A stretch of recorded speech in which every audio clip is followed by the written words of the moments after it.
mau lurus tapi kayak set gitu.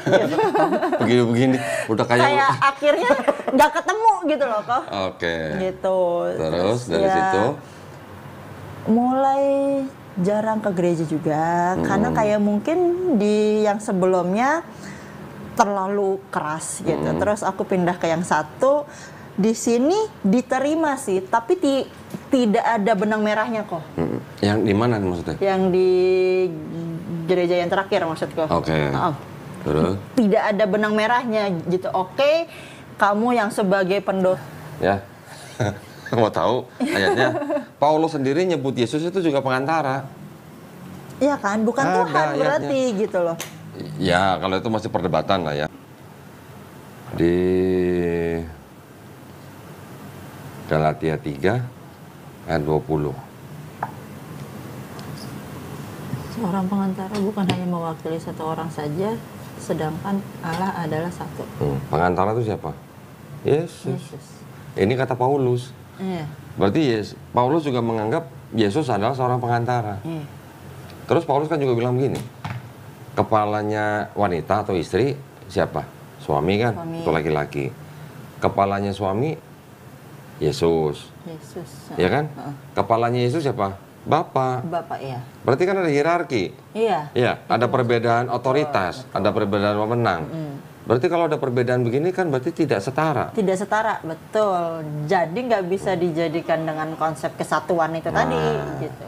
Ya, ini sih bukan kita mau menafsirkan kitab suci orang, berdasarkan teks saja gitu.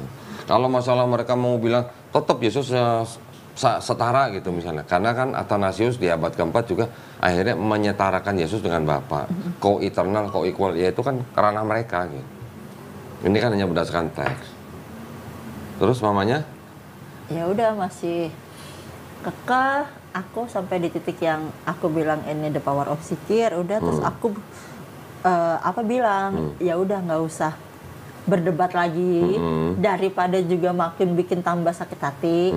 Aku dosa, mamaku juga dosa, kan gitu. Jadi mending ya udah kita urus agama masing-masing. Yang penting tetap doain aku biar jadi pribadi yang jauh lebih baik. Udah gitu aja sih aku. Setelah Claudia masuk Islam, sama mamanya jadi lebih baik apa sama seperti sebelumnya?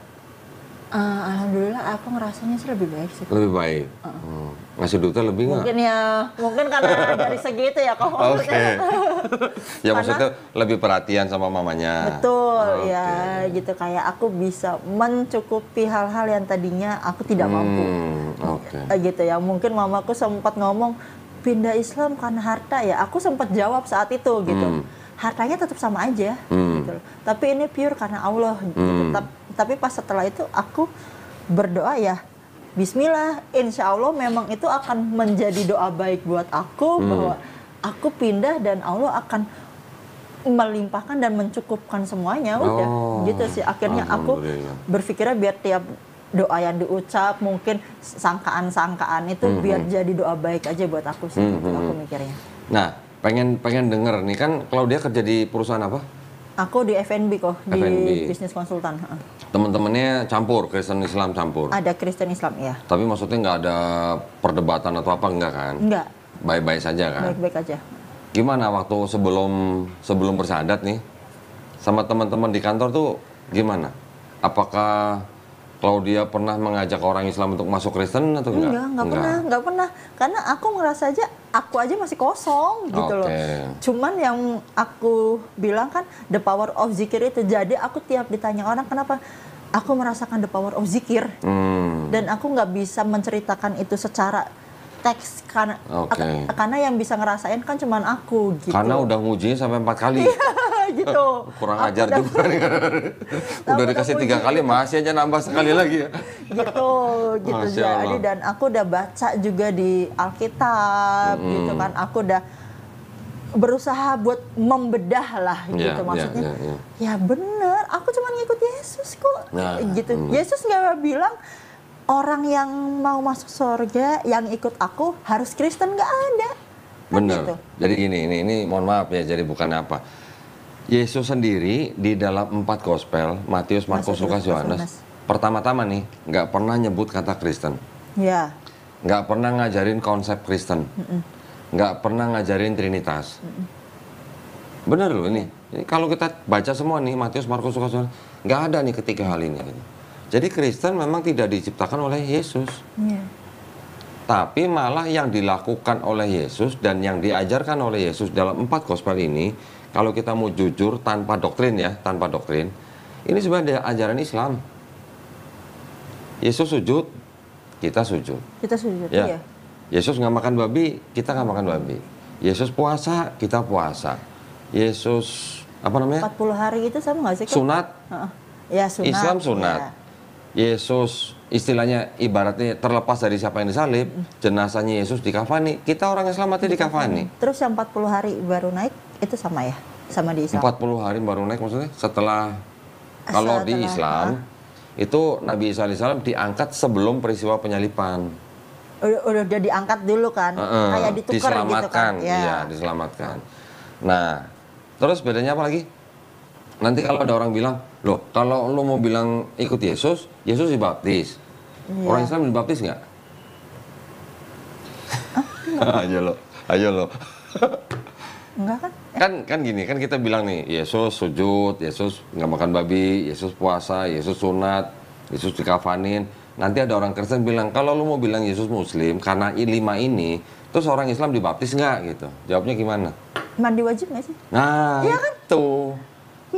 Membersihkan diri Betul, kan? orang Islam. Yesus kan juga gitu waktu itu. Iya, orang Islam ada yang namanya mandi wajib atau mandi junub. Ya. Mandi junub itu di dalam Yahudi, tradisi Yahudi, maknanya sama. Sama dengan dibaptis. Sama kan? maknanya. Selem gitu kan? Betul. Biar semuanya basah kan? Menyucikan diri. Tapi baptisnya di dalam Kristen maknanya udah berbeda. Di dalam Kristen baptisan itu maknanya sudah pernyataan iman. Ya, ya. Betul kan? Oh, iya. Nah, jadi baptisnya Kristen sama baptisnya Yahudi aja beda. Gitu. Nah, kita malah yang mandi wajib itu sama dengan maknanya baptis orang Yahudi. Jadi kita lakinya sunat, sujud, puasa, nggak makan babi, dikafanin, baptis atau mandi junub, sama dengan Yesus. Iya. Belum lagi apa? Wudu. Wudu, ya. Ada nggak wudu Yesus? Ada juga, karena Yesus mengikuti hukum Taurat. Hukum Taurat sudah mengatur sebelum masuk kemah perjanjian cuci tangan, Dia selalu membasuh. Iya, basuh tangan dan kakinya. Iya. Benar. Iya, benar. Iya kan? Nah, benar kan? Iya. Nah, sekarang pertanyaannya kan begini. Kalau begitu, Kristen ikut siapa? Kalau Yesusnya nggak pernah mengajarkan kekristenan. Ya, akhirnya setelah aku nonton Kodondi, terus aku berusaha buat menganalisis, ya karena ngikut ajarannya Paulus. Nah, gitu. Berarti yang pertama kali disebut Kristen aja, itu Paulus dan Barnabas dan pengikutnya di kota Antioquia. Setelah mereka tinggal di sana 1 tahun. Kisah 11:26. Itu sebutan pertama kali Kristen. Dan sebutan Kristen itu sebenarnya awalnya adalah sebutan ejekan sebenarnya, ya kan? Buat Paulus, Barnabas dan pengikutnya. Konsep ketuhanannya kalangan Kristen sendiri itu kan memang juga develop atau dikembangkan belakangan. Kalau diteliti benar, Paulus sendiri juga nggak pernah mengajarkan Trinitas. Tapi mungkin baru benih-benihnya lah, ya. Nanti di abad kedua ada yang namanya Tertullianus mencetuskan ada istilah Trinitas. Gitu. Tapi Trinitasnya Tertullianus itu mengatakan bahwa Yesus tidak setara dengan Bapa. 3 pribadi yang berbeda, tapi satu hakikat, tapi tidak setara. Di abad keempat sama Bapak Gereja Athanasius baru dimodifikasi, Yesus setara sama Bapa. Berarti kan itu ada development, ada pengembangan, ada apa namanya ya semacam ya pembentukan gitulah. Apakah Athanasius ketika bilang di Konsili Nicea 325 langsung ada Trinitas? Belum. Trinitasnya nanti 381 Konsili Konstantinopel. Baru Roh Kudus juga sehakikat sama Bapa, baru itu Trinitas. Hampir 400 tahun setelah Yesus nggak ada, baru ada Trinitas. Berarti ketika Paulus nulis, apakah Paulus sudah mencetuskan Trinitas? Mungkin secara istilah dan konsepnya belum sempurna seperti yang sekarang kita tahu lah ya. Tapi benih-benih Trinitasnya udah ada, karena dikembangkan oleh Tertullianus, dikembangkan lagi oleh Athanasius, dikembangkan lagi di Konsili Konstantinopel. Sampai nanti finalnya di Konsili Nicea kedua tahun 787 Masehi. Bagaimana menyembah Yesus sebagai ikon. setelah sebelum-sebelumnya udah ada konsili-konsili sebelumnya. Konstantinopel II, Konstantinopel III. Bagaimana memisahkan sifat ganda Yesus tanpa meninggalkan Kristus? Pusing kan lu? Iya. Iya. Yesus punya satu kehendak apa dua kehendak gitu. Sampai begitu, itu perkembangannya gitu. Nah, jadi boleh dikatakan sebenarnya Kristen itu satu, bukan dibawa oleh Yesus. Jadi Kristen itu bukan pengikut Yesus, tapi penyembah Yesus. Pengikut siapa? Pengikut Paulus. Karena Paulus yang mencetuskan Kristen itu. Imannya Kristen itu kan mereka percaya bahwa dosanya sudah ditebus dengan matinya Yesus di atas kayu salib. Yeah. Nah, itu dari siapa? Dari Paulus, bukan dari Yesus. Kalaupun ada kata-kata Yesus yang mengarah ke situ, itu ternyata sudah dibuktikan bukan perkataan Yesus. Ini ada di buku ini. Oh, itu ada yang Yesus bilang, ampunilah mereka Bapa karena mereka tidak tahu. Yang Ya. ada 7 perkataan 7 Yesus di kayu perkataannya. salib. Ya. Yang benar yang mana? Nggak tahu kan? Kan yang nulis sekarang Nggak usah 7 waktu itulah, itu. nggak usah 7 itulah. Di Matius Yesus nyebutnya Eli Eli lama Lama sabatani. Di Markus nyebutnya apa? beda pokoknya. Eloi Eloi lama Eloi, lama sabatani. sabatani. Yang satu bahasa Ibrani, yang satu bahasa Aramaik. Yang benar yang mana? Yesus ini sebenarnya ngomong Ibrani atau ngomong Aramaik nih di atas kayu salib nih gitu. Iya. Nah, itu aja kan masih jadi perdebatan. Ya tapi whatever lah ya. Mau Eli Eli atau Eloi Eloi lama sabatani itu sebenarnya hanya mengutip Mazmur 22. Perkataan Daud, Eli Eli lama azaftani, bukan sabatani. Walaupun arti sama, tapi itu cuma beda dialek aja. Penulis gospel Matius, Markus, Lukas, Yohanes ini kan memang semuanya mengutip Septuaginta, mengutip kitab yang disebut Perjanjian Lama itu dengan apa ya, kayak semacam klaim bahwa Yesus itu sudah dinubuatkan di Perjanjian Lama. Di Perjanjian Lama. Tapi Perjanjian Lama ini yang diambil dari Septuaginta sebenarnya bukan punya orang Kristen, tapi punya orang Yahudi. Orang Yahudi. Terjemahannya diubah-ubah gitu. Itu dalam itu kalau udah sampai situ. Itu dalam. Itu urusan pendeta lah itulah. Itu urusan pendeta sama saya lah. Urusan Claudia sama mamanya nggak usah sampai situ-situ lah.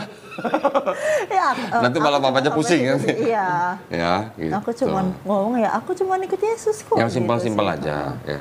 Karena toh ya udah itu karena Yesus cuman ngomong. Saudara-saudara yang percaya. dari papa gimana? Ada Ya, yang sampai ada yang mau nyamperin aku ke kantor gitu. untuk kayak, diapain? Untuk didoain nggak apa tahu dia? Bang? kok. Mungkin buat diajak ngobrol mungkin. Oke. Cuman ya aku mikirnya ya nggak usah sih, nggak perlu sampai kayak gitu. Cuman mama nggak cerita memang ke keluarganya gitu karena kan keluarganya Islam kan, gitu mayoritas Islam gitu. Jadi tapi aku yang akhirnya datang ke kakaknya mama yang paling tua gitu bahwa aku cerita Muslim. Terus? Bahwa aku udah masuk Islam. Wah, gitu. senang banget dong Senang ya. banget kok ya kayak katanya aku lepas satu dapat ganti satu. Oh, aduh. Lukir berarti dong.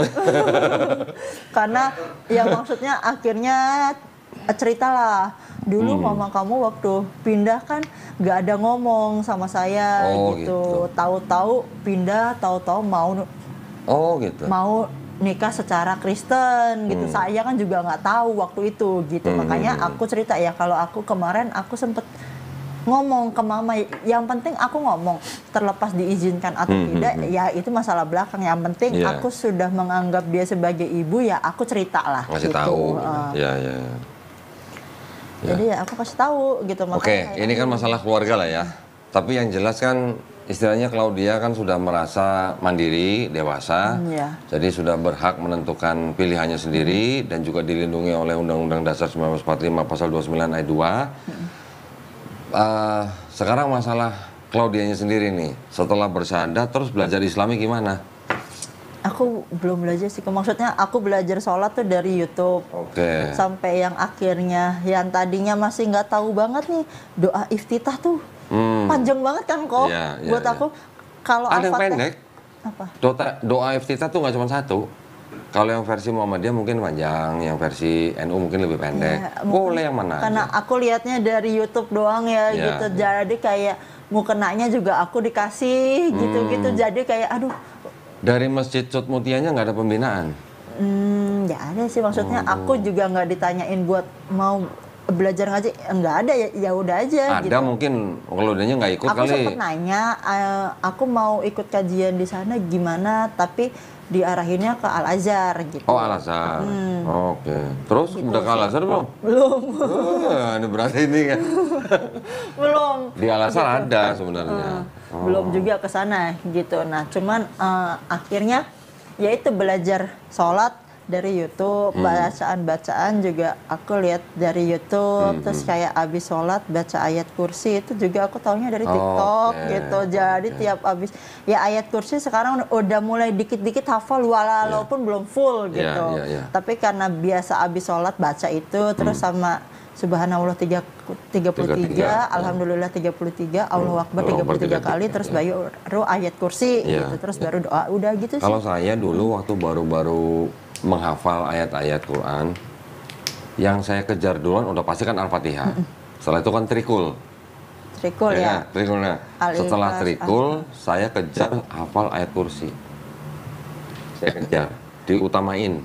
Justru pas aku belum hafal doa iftitah, aku hafalnya Qul huwallahu ahad, Allahu samad, lam yalid walam yulad walam yakul. Nah, setelah aku tahu artinya kan, itu kan aku cuma hafal kok. Iya. Setelah aku tahu artinya, oh ya Allah nih sayang banget loh sama aku. Allah mau menjelaskan bahwa Tuhan tidak diperanakan kan, gitu. Jadi kayak, aduh Allah baik banget sama aku. Bahkan dari hafalan sholat yang aku hafal selain Al-Fatihah, itu satu-satunya surat pendek yang waktu itu aku hafal adalah surat yang menjelaskan bahwa Tuhan tuh nggak diperanakan.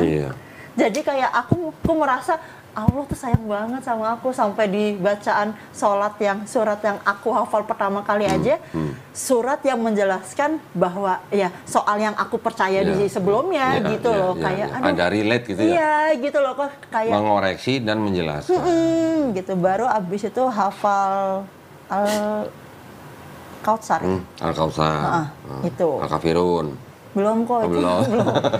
Aku masih suka baca itu kalau pas doa hajat ya, sholat hajat gitu. Itu tapi masih pakai buku sih bacanya gitu.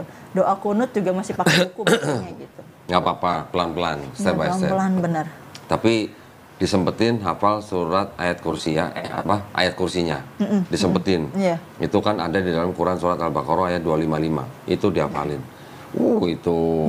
Masya Allah itu mah, ayat kursi itu. Baru 2 hari lalu aku pas abis sholat isya, aku sujud di rokaat yang kedua, tuh kayak di kuping aku ini kenceng banget kok. Ketenangan yang kamu minta selama ini adalah Islam. Gitu kayak, terus aku pas habis sholat tuh aku nangis gitu kayak. Bahkan pas aku angkat badan gitu kayak aku tenang banget. Memang akhirnya setelah aku masuk Islam, momen apapun mau seberat apapun tuh kayak aku tuh tenang gitu, kayak aku yakin bahwa Allah aja dulu bisa nolong aku saat aku Kristen. Jadi yang saat aku Kristen terus aku sujud, aku minta mulai hari ini Allah yang akan tuntun aku. Ya itu benar, Allah lakukan itu sampai hari ini gitu sih. Jadi sebenarnya intinya yang sebutan Muslim itu artinya sudah tahu apa belum sebenarnya? Muslim itu apa? Aku cuma pernah dengar dari Kodondi, berserah. Orang yang berserah diri kepada penciptanya. Ya udah, intinya cuma itu sebenarnya. Lu aja dulu Kristen nggak ada kerjaan baca-baca zikir. Tapi mungkin kalau aku waktu itu nggak baca lain cerita ya. Zikir, aku nggak akan sampai di titik ini sih. Ya memang cerita orang beda-beda lah ya, lain-lain lah. Alhamdulillah semuanya patut disyukurin karena dari semua itu yang membawa kita ke Islam. Kan itu doang. Intinya kan itu lah. Bahkan pernah waktu itu ada suami istri, orang Bangka, istrinya udah masuk Islam. Suaminya nggak tahu, sampai ada ketahuan, ada buku apa diumpetin sama suaminya segala macam. Masih ke gereja bahkan. Aku masih gereja kok. Bulan apa? Natalan kemarin masuk gereja kok. Kenapa masih bisa gereja? Mamaku, maksudnya aku merasa aku menenangkan hati mamaku dulu deh. Gitu. Terus? Walaupun aku tahu salah gitu, tapi kayak ya di sisi lain aku berusaha buat menenangkan hati mamaku buat ya udah aku masuk gereja. Dan anakku juga kan, anakku umur 8 tahun kok. Masih di titik yang kena mentalnya itu tadi gitu, karena dia pernah lihat aku sholat, terus aku gak tahu harus jawab apa kok. Kenapa kamu pakai hijab? aku jawabnya aku disuruh bosku foto pakai ninja. Pakai ninja. Sumpah kok. Aku nggak tahu aku harus jawab apa soalnya. Ya bilang aja mau seperti Bunda Maria, susah amat. Harusnya ya kok. Iya. Tapi saking aku udah out of, aduh, aku harus jawab. Dan dia tuh mempertanyakan itu dengan nangis yang gerung-gerung gitu loh kok, sampai udah yang aduh, ya udah aku refleks aja gitu. Makanya kayak kalau di rumah tuh aku nggak bisa sholat dengan tenang gitu. Papanya anak-anak masih sama? Enggak. Oh udah enggak? Udah enggak. Udah berapa lama? Dari awal sih kok. Oh dari awal. Oke. Ya udah kalau ditanya kenapa pakai kerudung seperti Bunda Maria lah. Iya sih susah harusnya amat sih. gitu. Bahkan dia sekolah di sekolah Katolik kan, gitu. Maksudnya kan suster-suster kan juga ada yang pakai. Iya, itu suster ya. kan juga pakai kerudung walaupun separuh di sini. Iya gitu. Coba tanya adiknya, coba cari lukisan Bunda Maria kayak apa gitu. Pasti ada kerudungnya. Kerudungnya iya. Mana ada Bunda Maria nggak pakai kerudung? Betul, Iya kan? makanya kayak ya sudah ada pelan-pelan gitu. Iya. Aku pikir gitu, karena kalau mau langsung aku nggak ikut gereja. Loh, sekarang Claudia tinggalnya sama anak atau sama Enggak, siapa? aku tinggal sendiri. Sendiri. Lah anaknya? Sama mama. Oh, ikut mama. Ikut mama, oke. gitu. Berarti mama tinggal sama anaknya Sama- Claudia, iya, sama sama adikku. adiknya. Papanya Udah pisahkan. Oh, oke. Ya sebenarnya sih nggak terlalu banyak inilah ya. Tantangan Claudia sekarang ini hanya bagaimana menunjukkan kepada mamanya setelah Dan Claudia kepada jadi Muslim. circle sih kau. Circle. Ya. Circle itu kan sebenarnya kan ya oke hanya menjalin hubungan kekeluargaan, kekerabatan. Tapi yang paling penting kan kepada mamanya dulu. Iya. Bagaimana mamanya akhirnya bisa menerima Claudia dengan ikhlas gitu. Ya walaupun mamanya tidak tergerak, ya itu hak mama. Iya, betul. Tapi yang penting bagaimana Claudia bisa menunjukkan kepada mamanya setelah jadi Muslim kok tambah baik ya. Iya. Gitu. Aku berusaha di Penting. situ sih kok. Iya. Maksudnya ya kalau aku udah pindah Islam tapi aku masih kayak yang kemarin sia-sia dong. Iya, nggak ada Gitu sih bedanya. Aku mikirnya. Kok satu lagi aku mau nanya soal Ismail sama Ishak. Kenapa emang? Kalau dulu di Kristen, aku mikirnya tuh dan ajaran dari orang tua juga mungkin kali ya. Kalau Islam itu agama yang lahir dari istri kedua gitu. Karena kan Terus? ada Sarah sama ada Hagar ya. Nah, si Hagar punya anak yang kasarnya kalau di Alkitab dibilangnya gundik malah ya. Oke. Nah, gitu maksudnya. Makanya dulu tuh Islam buat aku tuh kayak ya lu agama yang lahir dari gundik gitu loh. Kayak parah banget kok gitu. Nah, terus si Sarah inilah yang diakui Tuhan gitu. Karena yang istri sah lah gitu. Oke. Sekarang tahu nggak Hagar itu sebenarnya siapa? Enggak Nggak tahu? siapa. Lu bacanya di Bible hamba ya? Ya kan? Iya, hamba. Jadi istrinya Abraham nggak? Jadi istrinya kan. Jadi istrinya? Dia kan hamba dari Sarah kan. Iya, hambanya Sarah kan? Dikasih sama siapa? Hah? Dikasih sama siapa itu yang aku lupa. Tahu apa? Tapi Kan aku dikasih tahu sama Raja Mesir. Oh ya. Iya kan? Siapa itu sebenarnya Hagar? Ketika Raja Mesir ngasih ke hambanya Sarah. Gitu. Siapa Hagar itu? Nggak tahu. Ini ada kitab nih. Ini kitab orang Yahudi nih. Bukannya dari kiri ke kanan gitu. Dari kanan ke kiri. Kalau ini dari kanan ke kiri itu. Ya, ini ada Komas. Isinya ini cuma 5 kitab Musa. Kejadian, Keluaran, Imamat, Bilangan, Ulangan. Ulangan ya. Tapi di sini ada tafsirnya. Nah, ya. Gua kasih tahu lu siapa Hagar. Sebelum kita bicara Ismail ya, sama Ishak ya.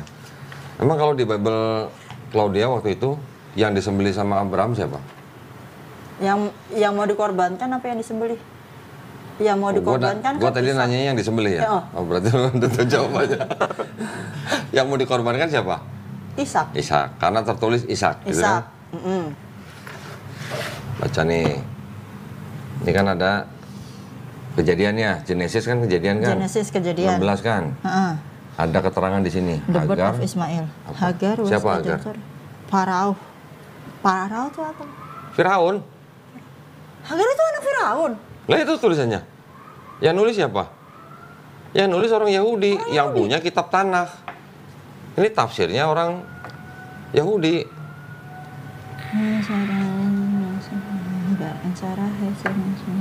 Iya kan?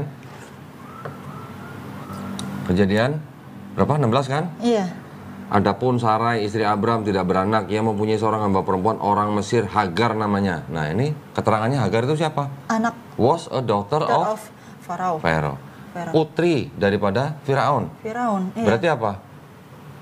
Putri raja. Putri raja. Bawahnya apa lagi nih? So it was that Hagar, an Egyptian princess. Dia Princess. Iya, princess Mesir. Kalau Sarah itu putri raja bukan? Bukan. Hagar putri raja. Iya. Secara sosial tinggian mana kedudukannya?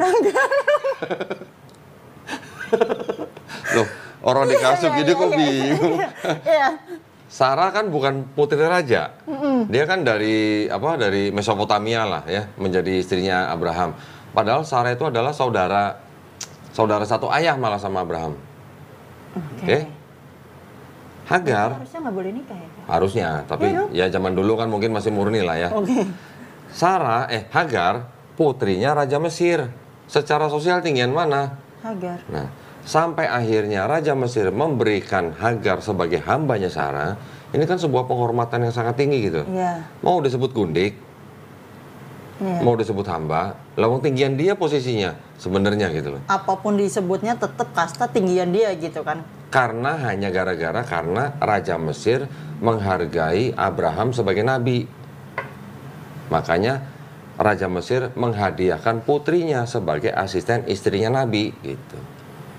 Lu mau sebut dia hamba tapi dia kedudukannya lebih tinggi dari lu gitu loh. Gimana dong? Iya, benar.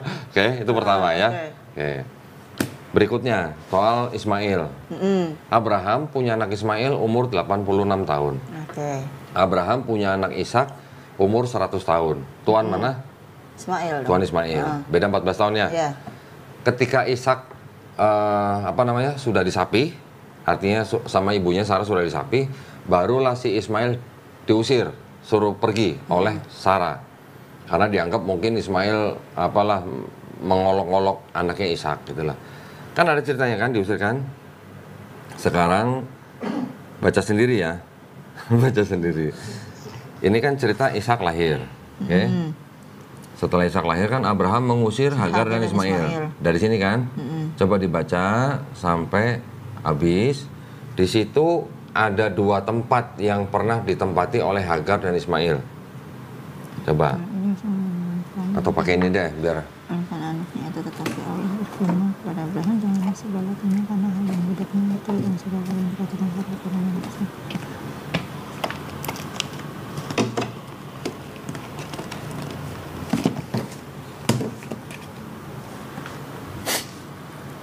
Udah baca? Di mana Hagar pernah tinggal? Pakai ini aja nih. Gurun Beersheba. Beersheba. Ingetin ya. Ini kan Beersheba kan?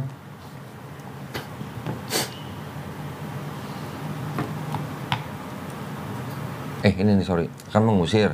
Di sini nih. Tinggal di mana? Di padang gurun Beersheba. Ketika air dikirimkan hubungan. Dicatat. Hagar Ismail pernah tinggal di Beersheba. Terus kemudian ada di ayat yang paling bawah nih. Allah menyertai anak itu sehingga ia bertambah besar, ia menetap di padang gurun dan menjadi seorang pemanah. Maka tinggallah ia di padang gurun Paran dan ibunya mengambil seorang istri baginya dari tanah Mesir. Berarti Hagar sama Ismail tinggal di Paran setelah Ismail besar kan? Menjadi seorang pemanah. Sebelum besar tinggalnya di Beersheba. Di Beersheba. Dari sini ke sini kan berarti jaraknya bisa berapa tahun nih, ya kan? Ada cerita begini, Abraham mengadakan perjanjian dengan Abimelek. Di mana kira-kira kalau dibaca nih? Tempatnya di mana? Mengadakan perjanjiannya. Berkata kepada Abraham, malam ada engkau dan segala sesuatu yang kau lakukan disebut kita bersembahlah kepadaku di sini. Di sini demi Allah bahwa engkau tidak akan berlaku curang kepadaku dan kepada musuh sesuai dengan persahabatan yang mengambil. Tempatnya di mana?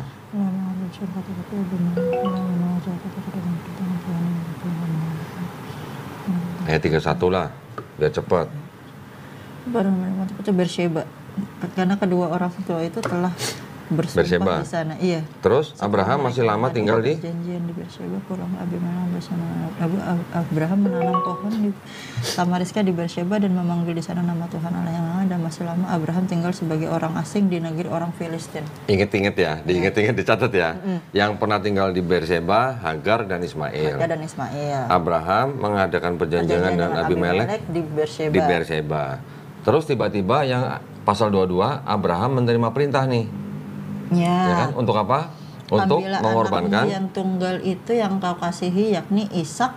Pergilah ke tanah Moria dan persembahkanlah dia di sana sebagai korban bakaran pada salah satu gunung yang akan kukatakan Oke, kepadanya. dari sini yang pasal 21 ada cerita nggak Abraham dari Berseba pindah kemana? Enggak. Nggak ada. Berarti kalau nggak ada, berarti Abraham di sini terima perintahnya ketika Abraham di mana? Ketika di Berseba. Nah, berarti Hagar, Ismail tinggal di Berseba, pernah tinggal di Berseba sebelum Ismail besar, kemudian pindah ke Paran. Abraham pernah mengadakan perjanjian dengan Abimelek juga di Berseba. Kemudian Abraham menerima perintah untuk mengambil anaknya yang tunggal itu, walaupun di sini tulisannya Ishak. Tempat Abraham menerima perintahnya di mana? Di Berseba. Di Berseba, ya, Berseba. Kemudian Abraham membawa anaknya yang tunggal itu ke Gunung Moria kan, Ya. sampai akhirnya nggak jadi disembelih, diganti dengan kambing. Ya. Terus kemudian Abraham dan anaknya yang tunggal itu pulang bersama kedua bujangnya kemana? Kemudian kembalilah Abraham kepada kedua bujangnya dan mereka bersama-sama berangkat ke Berseba dan Abraham tinggal di Berseba. Berarti ya dia di Berseba. Baliknya ke Berseba lagi, Balik ke Berseba sama anak lagi. yang tunggal itu kan, kedua bujangnya dan anak yang kepada tunggal kedua kan. bujangnya, ya. Nah sekarang pertanyaannya gini, kalau Abraham yang mau disembelih itu adalah Ishak, terus kemudian Abraham pulangnya ke Berseba, sedangkan yang tinggal di Berseba, yang pernah tinggal di Berseba itu Hagar dan Ismail. Ismail, ya. Berarti Abraham ini pulang ke Berseba itu pulang ke rumah yang salah atau pulang bawa anak yang salah? Oh iya. Berarti yang di bawah tuh Ismail sebetulnya. Iya kan? Mau diulang nggak? Mau diulang nggak? Oke, ini belum selesai loh. Oke, Hagar, Ismail pernah tinggal di Berseba. Abraham membuat perjanjian dengan Abimelek di Berseba. Abraham menerima perintah untuk mengorbankan anaknya di Berseba. Kemudian Abraham membawa anaknya tunggal ke Gunung Moria dan kembalinya ke Berseba. Iya. Oke, terus habis itu ada beberapa ayat ini berita kelahiran, ya, kerabatnya Abraham. Habis itu di sini apa nih?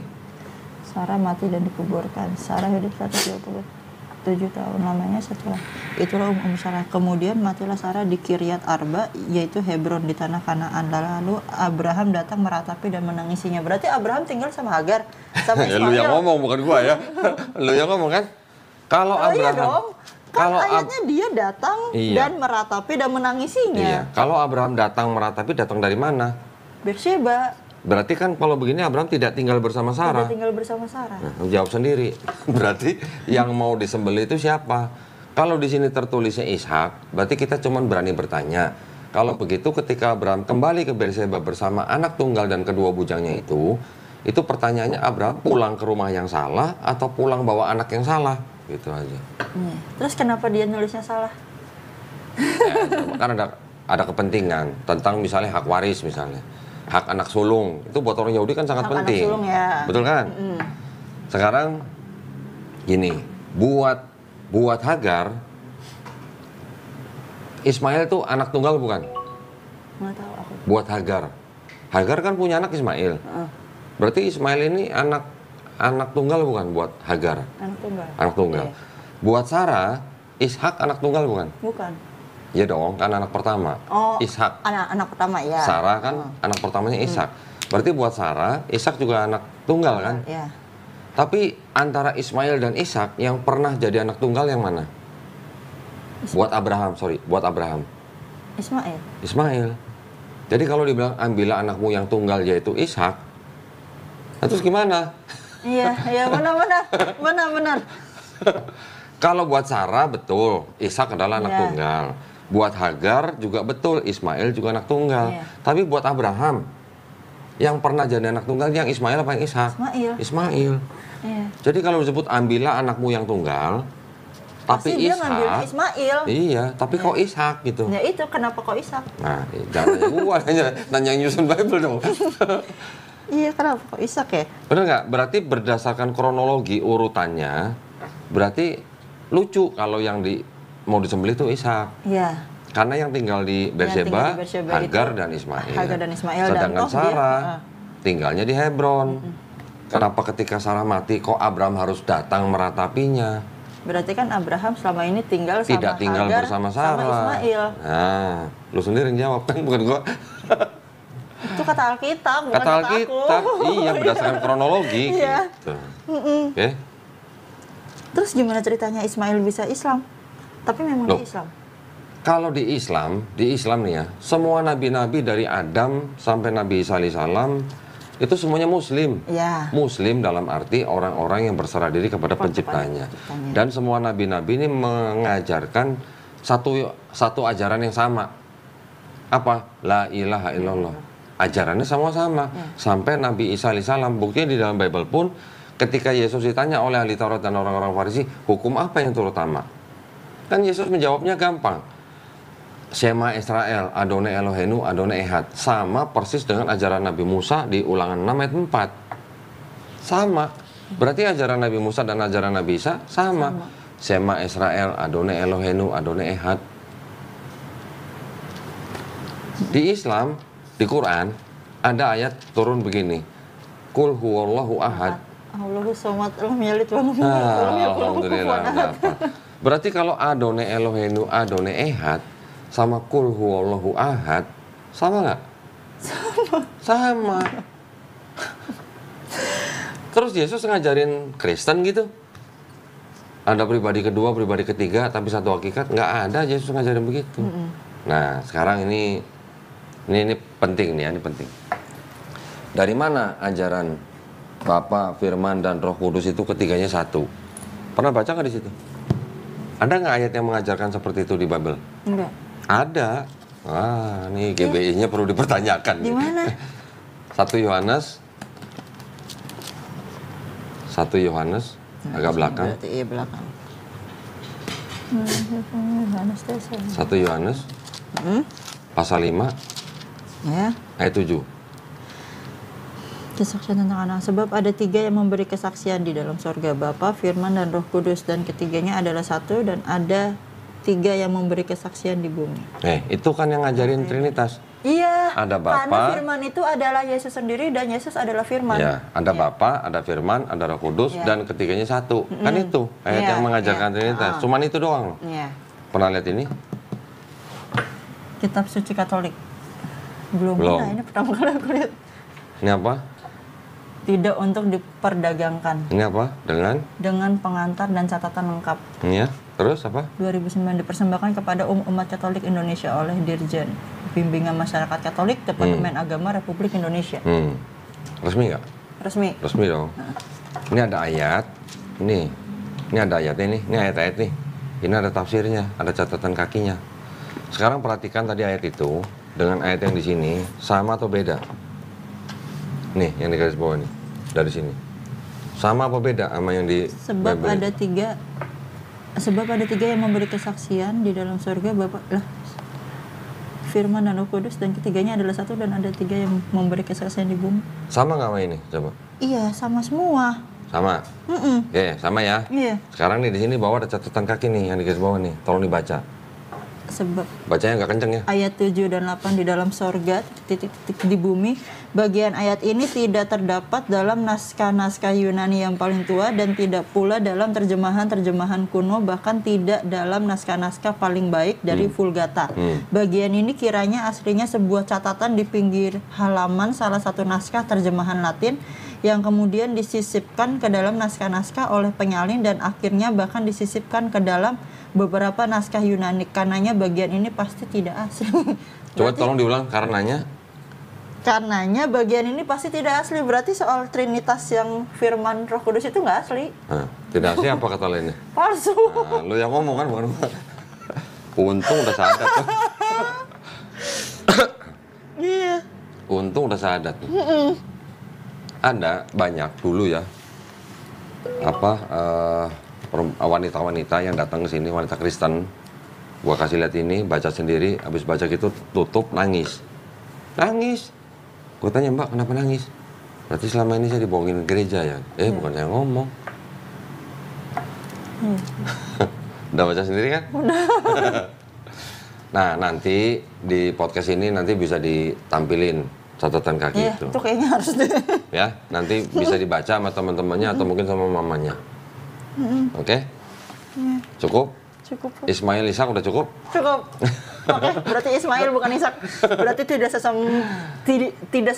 spesial itu Ishak gitu. Ya. Nah, kalau di Quran siapa yang mau disembelih? Kalau di Quran? Aku nggak tahu. Nggak tahu. Di Quran tidak disebutkan Nabi Ismail alaihissalam. Oke. Ya, tetapi dari kronologi itu urutannya, kejadian itu terjadi sebelum ada kabar kelahiran Nabi Ishak alaihissalam. Ya berarti Ismail dong. Nah, sudah. Jelas kan? Simple. Kalau di Quran simple. Di Quran tidak perlu disebutkan namanya, tapi jelas itu kejadiannya sebelum ada kelahiran Nabi Ishak alaihissalam. Berarti siapa lagi kalau bukan Ismail alaihissalam? Itu kalau di Quran. Dan kalau di Islam tidak penting siapa yang mau disembelih. Mau Nabi Ismail kah, mau Nabi Ishak alaihissalam kah, tidak penting. Yang penting apa? Nabi Ibrahim lulus ujian. Iya, lulus ujian, Itu yang betul. penting. Di Quran juga tentang Nabi Isa alaihissalam tidak dibunuh dan tidak disalib, tapi diserupakan. Siapa yang diserupakan? Buat orang Islam juga nggak penting. Nggak penting buat kita. Yang penting apa? Nabi Isa alaihissalam diselamatkan. Iya, Gitu. harusnya. Ya. Gitu. Tapi kalau yang di Kristen kemarin kan, kenapa spesial? Kenapa kita ini spesial? Ya. Karena kita yang dipilih buat dipersembahkan Ya, itu kan- melalui Ishak. Iya, gitu. itu kan hanya narasi-narasi Iya, aja. cuma setelah aku baca dan telusuri itu Ismail harusnya. Karena yang di Beersheba Ismail, bukan Nah, Ishak. sekarang kalau ada orang Kristen nanya, itu siapa yang diserupakan? Masa di kata kitab suci kok nggak disebut namanya? Nah, kan tadi saya bilang nggak penting buat kita namanya. Ya, yang penting Nabi Isa alaihissalam diselamatkan. Betul. Kalau buat orang Kristen yang diserupakan itu penting namanya harus ditulis, kita balik tanya, yang di Bible Yesus disalib sama berapa penjahat? Enggak. 2 penjahat kan kanan kiri kan? Kanan kiri ya. Iya. Siapa namanya? Ada nggak di situ?